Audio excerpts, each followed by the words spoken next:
As trans issues gain the cultural spotlight, it may be hard for people to keep up with all of these different terms and ideas. This video will break down the basic terminology and concept related to trans people and give the viewer an idea of how to understand and be an ally to trans people.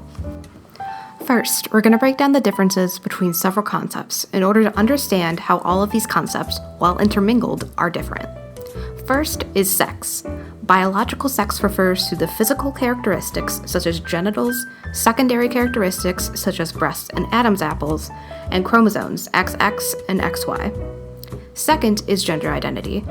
Gender identity is an identity that is not necessarily dependent on biological sex. It's an internal state of mind. Third is expression. Expression refers to the way in which someone presents themselves, and it may or may not line up with their gender identity. For example, RuPaul identifies as male, but is also a famous drag queen. Last is attraction. Attraction refers to the people you are sexually or romantically attracted to, i.e., sexual orientation. Part 2. What does trans mean? Trans, the shortened and more commonly used term socially for transgender people, is an umbrella term that has many identities under it. The first one you probably know are trans men and trans women.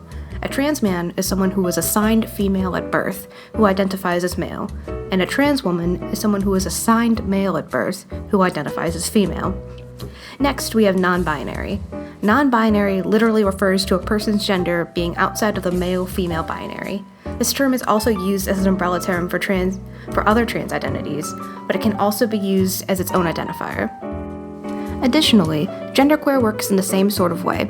It describes a person who does not identify with conventional gender distinctions, but identifies in a way that society deems non-normative.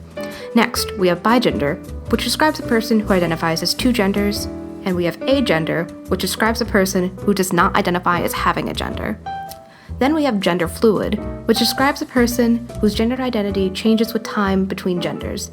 That person can feel like a male one week and non-binary the next week, or any combination of gender identities over time. So you may be wondering, well, if I'm not transgender, then what does that make me? The term used to describe your identity would be cisgender. Cisgender simply means that a person's biological sex and gender identity match up by society standards. Part 3. Pronouns. The best way to know what pronouns to use for a person is to simply ask. Here are some examples of people and their gender identities and pronouns. My name is Mary. I identify as genderqueer. My pronouns are they, them. This is Sophie. Sophie is a trans woman and uses she, her pronouns. This is Alex. Alex is agender and uses they, them pronouns. This is Leslie. Leslie is a trans man and uses he, him pronouns. This is Jay. Jay identifies as gender fluid and uses both he, him pronouns or they, them pronouns. Part 4. How to be an ally. The following tips are taken from GLAAD's website, link in the description. You can't tell if someone is transgender just by looking at them.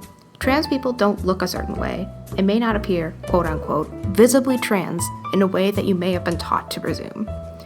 When asking for a trans person's pronouns, start by introducing yourself with your name and pronouns that you use to increase comfort level. Example, hi, my name is Mary, and I use they, them pronouns. What are your pronouns? Do not ask a trans person what their real name is. Respect the fact that this trans person no longer uses their birth name and may have negative associations with that name. If you know a trans person's birth name, do not share it with other people unless you have the explicit permission from that person. Be careful about outing people. Some trans people are comfortable disclosing their trans status, and some are not. Do not casually share this information unless you are sure that that person is okay with it. Not only are you sharing personal information that is not yours to share, but sharing that information with the wrong person may have negative consequences, such as that person losing their job, friends, housing, or even their life.